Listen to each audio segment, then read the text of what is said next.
Hoje, a gente vai mergulhar fundo numa final que foi simplesmente eletrizante, a do principal campeonato de futebol feminino aqui do Brasil.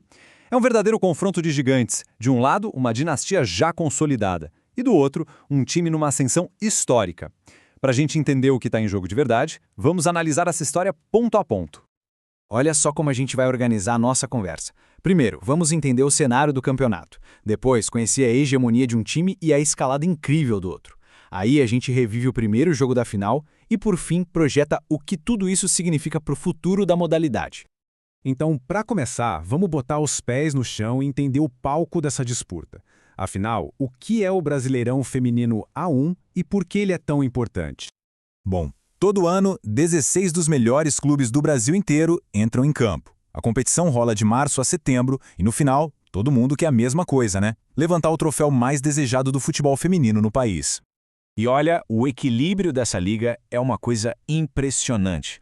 Jogar em casa ajuda, claro. São 43% de vitórias dos mandantes, mas está muito longe de ser o fator decisivo. Os times visitantes ganham em quase um terço dos jogos.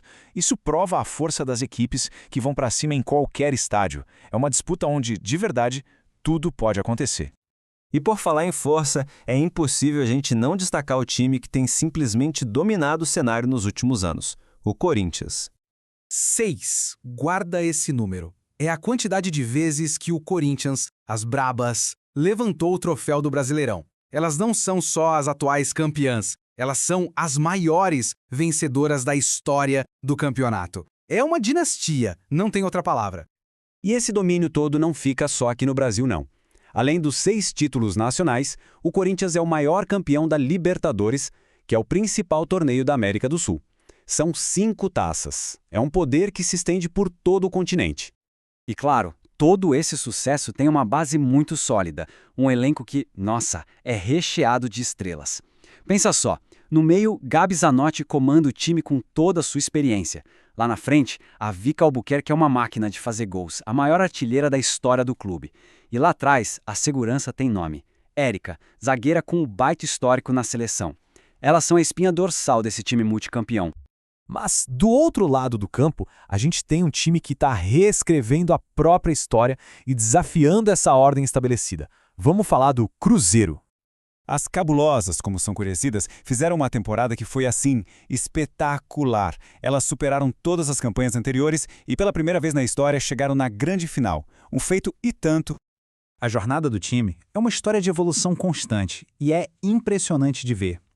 Ano após ano, o time foi subindo na tabela, saiu de posições ali no meio para finalmente chegar na disputa pelo título. Fica claro que é a consolidação de um projeto muito bem feito.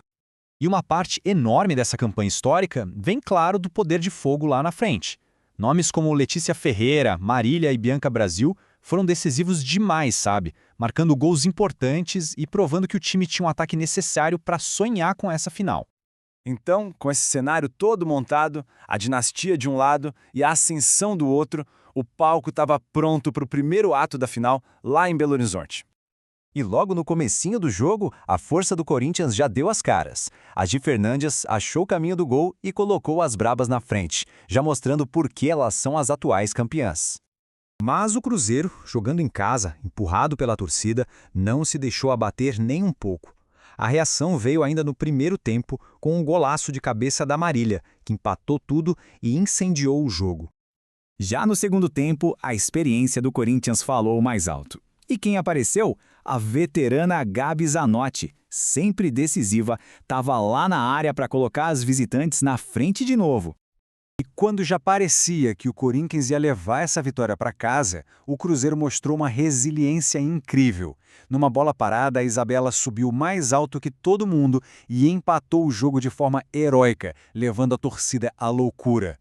Apito final e o placar ficou em 2-2. Um jogaço, sério, cheio de reviravoltas, que deixou a decisão do título totalmente aberta para o jogo de volta.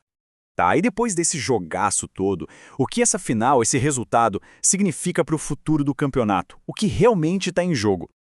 No fim das contas, a história é essa. De um lado, o Corinthians joga para carimbar de vez essa dinastia com o 7º título. Do outro, o Cruzeiro luta pelo seu primeiro troféu. Um título histórico que não só coroaria um projeto, mas que poderia quebrar essa hegemonia toda. E essa decisão tem data e local. Vai ser no próximo domingo, dia 14 de setembro, na Casa do Corinthians, a Neoquímica Arena. A pressão vai estar toda lá.